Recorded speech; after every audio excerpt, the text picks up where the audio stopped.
वर्तमान आंबर सीजन चली आंबर आम विभिन्न प्रकार रेसिपी बनैकी खाऊँ वर्ष सारा यूज करने आम आंब को विभिन्न प्रकार रखी था से आज मु मिठा आंब आचार रेसिपी नहीं आसी जहाँकि बनैबा बहुत सहज बहुत कम समय रे बिना तेल रे बिना खरारे बहुत बहुत स्वादिष्ट आउ डेलिशियस लगुवा मिठा आंब आचार आम बनैबा।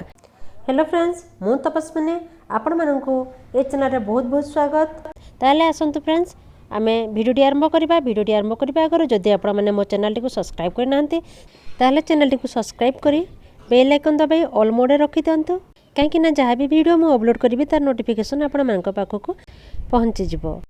फ्रेंड्स वीडियो के शेष पर्यंत देखंतु आउ जदि पसंद आसे ताहले लाइक कर दियंतु आउ ढेर सारा शेयर करतु। एबे आसंतु वीडियो आरंभ करबा।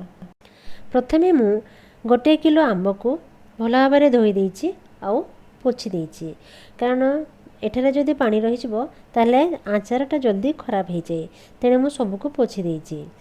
आचार करबा पे एमिति टाण आंब ही नेबे माने कंचा आंब नेबे और पाचिला आंब नेले भल होइने आचारटा तेणु आमे सब बेले कंचा आंब ही नेबा एमिति काटिकी तार मंजी बाहर कर देबा आउ ताकू छोट छोट पीस करी काटिबा। आपण इच्छा अनुसार तार साइज करि परिबे। मु एभली साइज करछि लंबा लंबा साइज करछि आपण माने देखि पारुथिबे आ याकू टिके रखि देछि टिके पवन बाजी जाऊ कारण आंब काटिला बेले ओदा ओदा टिके रहि जाए तेणु मु टिके ताकू पवन बाजिया पे रखि देउछि आ या मु आधा घंटा रखिछि। आधा घंटा रे तार पानी सुखि जिवो। एबे गैस ऑन करी कड़ाईटा बसैबा। कड़ाईटा गरम हे गलानी एठारे मु एबे 1 चामच जीरा नौछि आ सेतिरे 1 चामच पानमहुरी नौछि ताकू एमिति भल भाव में भाजी देबा। तेल देबानी सुखा सुखा एमिति भाजीबा बेसी हार्ड मध्ये हेबो नै टिके जस्ट भाजी हे जबो आमे ताकू एमिति काढी देबा। सब बाहर कर सारला परे सरिष तेल 5 फुटण पई आमे देबा। सरिष तेल 2 चामच खणे मु इठे नौछि। तेल गरम हे गलानी एठारे मु 5 फुटण 1 चामच दउछि। 5 फुटण फुटुछि तापरे एठारे आमे सबु जाक आंब को दे देबा।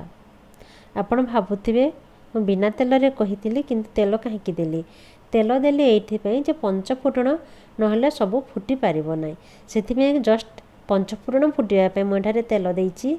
आउ आचार पई त केते तेल दरकार हुए आपण माने समस्त जानि छंती तो सेही भली तेल मु एठारे यूज करिबिनी। आउ एबे आमे सब को एमिति मिसई देले आउ एठारे मु 2 चामच लूण नौछि आउ 1 चामच हळदी गुंड मु एठारे नौछि। लूण मु एठारे 1 किलो रे 2 चामच लूण नैछि। आपण माने आंबर क्वांटिटी अनुसार लूण नहीं पारिबे कारण आंब टिके खट्टा लगे तेणु लूण आपण को स्वाद अनुसार एठारे नेबे। तो एबे मु सबको मिक्स करी दउछि।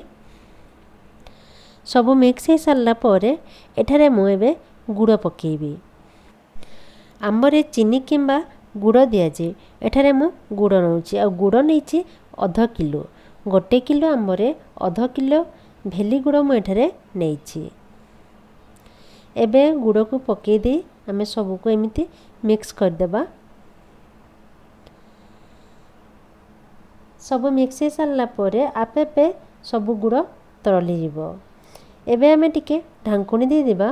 ढांकुनी को 15 मिनिट जाए एमिति ढांकी की रखिबा किंतु मझिरे टिके टिके आमे खोलिकी देखिबा कारण तले जेमिति लागी न जीवो कढ़ई रे जेमिति लागी न जीवो। जदि कढ़ई रे लागी जीवो ताहले पोड़ा पोड़ा लागिवो सेथि पे आमे टिके टिके ढांकुनी खोलिकी घांटी देउथबा।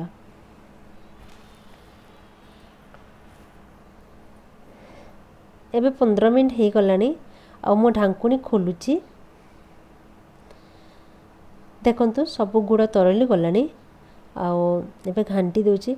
आज नै टिके टिके गुड़ रही जाइछि आ एहा मध्य तरली जिवो एमती आमे टिके टिके घांटी देबा।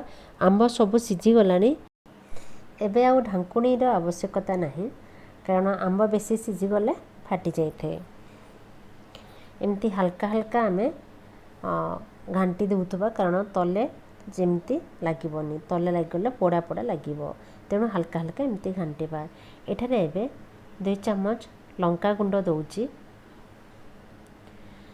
लंका गुंड को भल भाव में मुझे मिक्स कर दूची। देखो केते सुंदर कलर आसी आउ कलर मध्य भल देखा जाउथबो आउ टिके राग राग लागुथिले आचार टेस्ट बहुत बढ़िया आसी थाए। आउ आपण माने देखि परुथिबे एबे हमर आचारटा पूरा रेडी हेबा प्रोसेस रे आसलानी। एथिरे आमे एबे भाजी थिला जीरा आ पान मुहरी को पकेबा भल भाव में मिक्स करदेबा। एबे हमर आचारटा पूरा रेडी हो गलानी। मिठा आंब आचार पिला माननकु यह बहुत पसंद लगी थाए, बड़ माननकु भी यह बहुत पसंद लगिबो। मोर आशा आपण माने निश्चय बनेकी देखंतु। बहुत जल्दी आउ बिना खरारे बिना तेल रे यह प्रस्तुत हो पारे। आपण माननकु वीडियोटा केमती लागला प्लीज मते कमेंट बॉक्स रे जणांतु। आउ जदि भल लागुची ताहले गोटे लाइक कर दियंतु और ढेर सारा शेयर करंतु। ताहले आ गोटे वीडियो मु बहुत जल्दी नेकी आछि। आपण माने जदि मो चैनल रे नुआ आछंती ताहले चैनल को सब्सक्राइब करी बेल आइकन दबाई ऑल मोड रे रखि दियंतु।